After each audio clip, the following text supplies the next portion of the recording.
Nice to meet you. I've got my gloves on. Do I look crazy?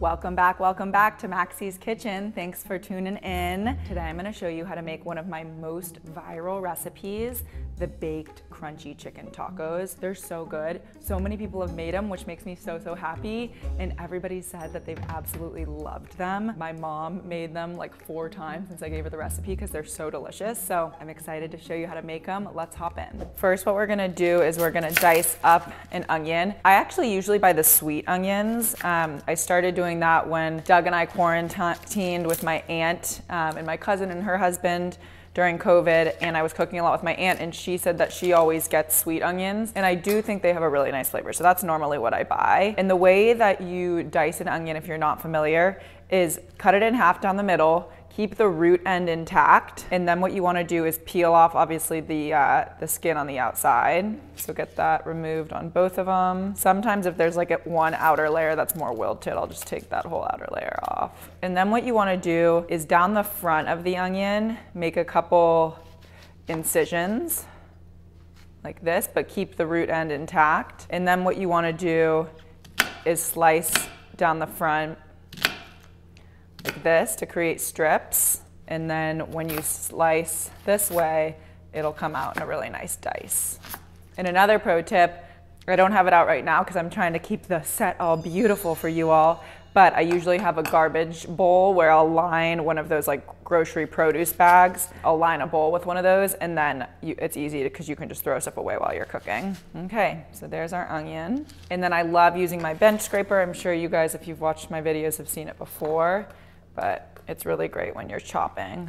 Okay, I decided why not show you the garbage bowl, because I think we can use it for this step. And nice to meet you. I've got my gloves on. Do I look crazy?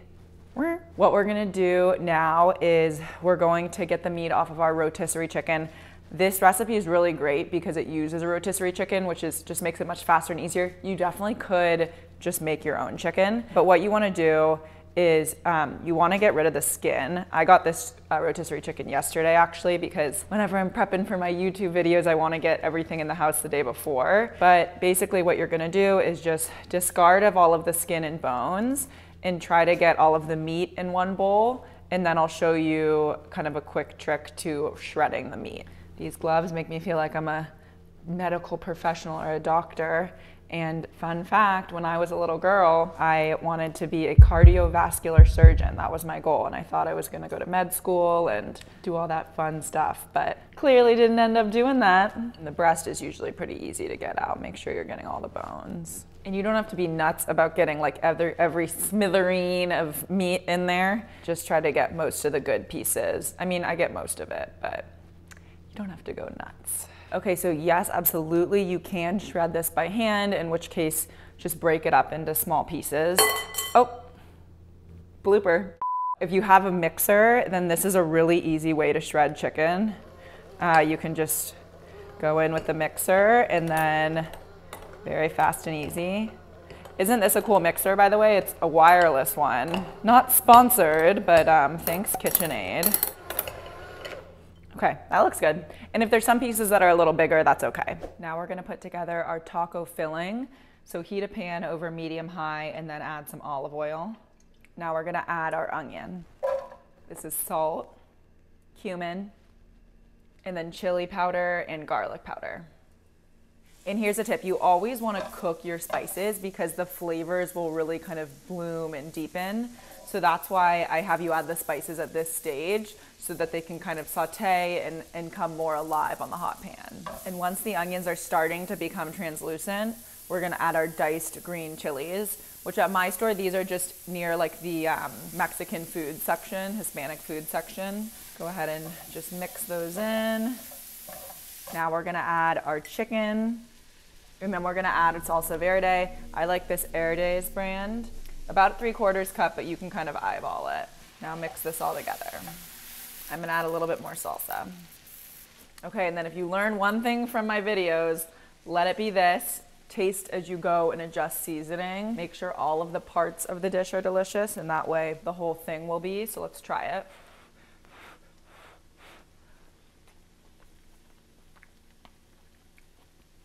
Tastes really good. We could use a little bit more salt, so I'm gonna add that in.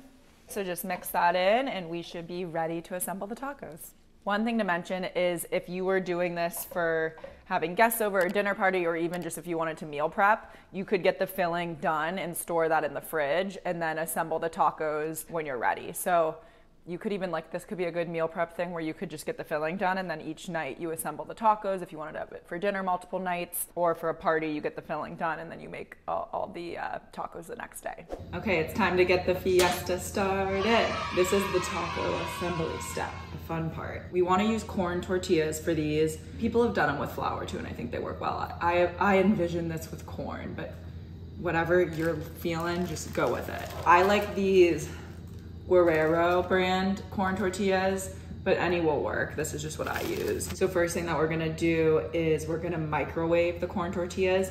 And this is really important because it's gonna make them pliable so that they don't break when they are folded. If you don't have a microwave, you could also put them in the oven for like 5-ish minutes. While those are microwaving, let's get our pan ready. So I like to use avocado oil. It's a healthier oil. This is from Costco actually. What you wanna do is just give like a kind of a generous coating of oil on the pan because we're gonna roll the tortillas in the oil. And I find it's easiest just to put it on the pan and then we can kind of roll them in the oil. And another thing to mention is I put a damp paper towel on the tortillas and I microwave them for like 40 seconds. Just try 30 and then see how they're doing. So take a tortilla and then coat both sides in the avocado oil. So just put it on the pan and flip it around.